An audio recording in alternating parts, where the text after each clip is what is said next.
Canadian premiers went to DC to try and fight the tariffs. Look at how cute they are. Wapkanu just smiling. Kudos to Susan Holt for standing out in a crowd of gray and blue. And they did a little press conference after. Now I watched people like Doug Ford, Susan Holt, even François Legault. They keep the Team Canada approach. They talk about bigger picture for all of Canada. And while each province has its own special concerns, Legault did talk about eggs and milk because he's trying to protect his little farmers. In comes Danielle Smith. Let's take a look.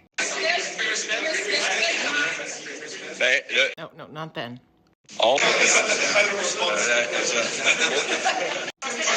Not then either.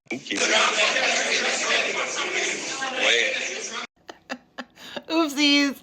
But eventually she did get to speak, blowing her horn. First, a couple of things. I think diplomacy is working.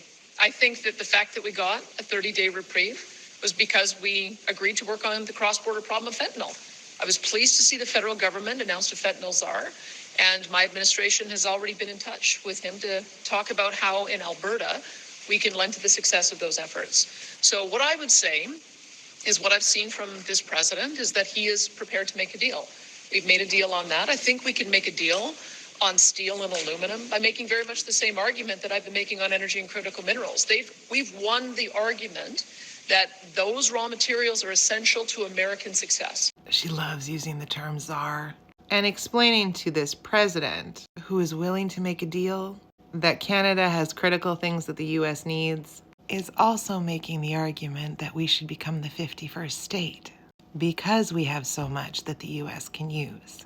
And the Orange Blob's big argument is that there wouldn't be a need for tariffs if Canada was the 51st state, because they could just take it, because they would own it. Look, I'm all for diplomacy, but don't give credit where credit need not be given. Absolutely, you need to stand up for Canada, not just Alberta.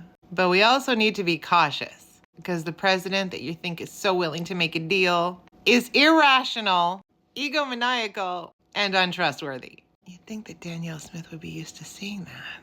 She looks in the mirror every day. Oh, she was also asked about the allegations.